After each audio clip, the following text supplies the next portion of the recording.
what I like about the Ex Oriente version of the tutoring workshop is that there's a flexibility, but there's also a discipline. So for example, if I'm sitting with a creator and trying to work through their project, I know that somebody's going to come and tap on my shoulder when our time is up. So because they have to make sure everybody gets the same amount of time. But I can also arrange it so that I give extra time to those creators afterwards, because there's a willingness to participate here that's really interesting.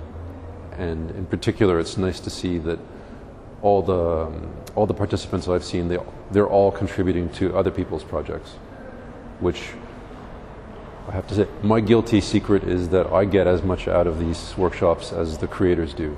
So it's really nice for me to see it when the other participants contribute to other people's stories and then they bring that back to their own projects.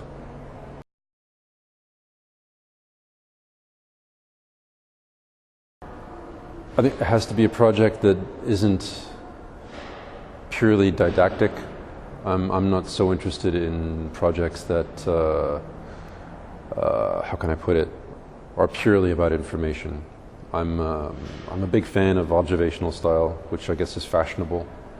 But I think that there's something that happens when the audience gets to watch something happen in real time, and where the creative team makes decisions that isn't just about information. It's about getting to understand how somebody behaves, and for that you need time. So I look for projects that are comfortable with time, I think, is the best way I can put it.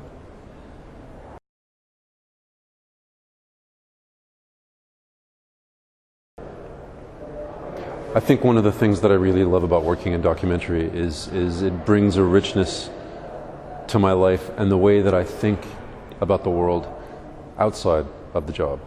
You know, I can spend 12 hours a day working on a film and then I walk out and my brain is fried. But when I kind of come up for air afterwards, then the way that I see people, the way that I see the world around me is changed in sometimes subtle and sometimes dramatic ways. I can put it this way. I'm working on a film right now that is about a particular part of Russia, and there's a lot of background information that the people who live there know and that the filmmaker knows, but that I don't know if the audience needs to know.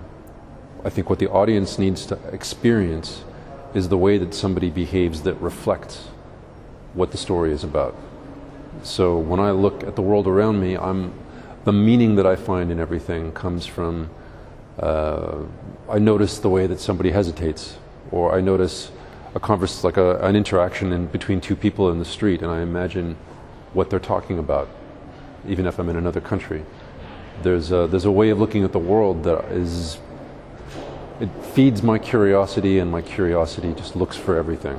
And it gets problematic if I'm always looking at everything, but luckily I'm not so smart, so I can focus on one thing at a time most of the time.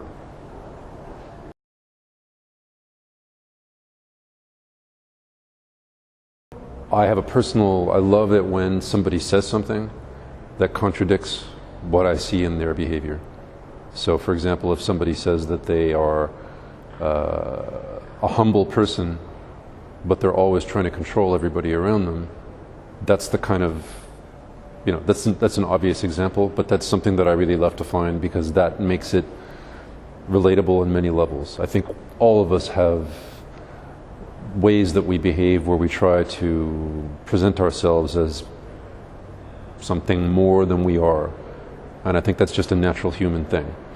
So when I have that on film, that's beautiful. That's a wonderful moment when I find that. I look for moments that make it possible to understand that there's no villains, there's no heroes. There are human beings who are trying to do the best they can with the life that they've been given. And I like it when I have mixed feelings coming out of a screening.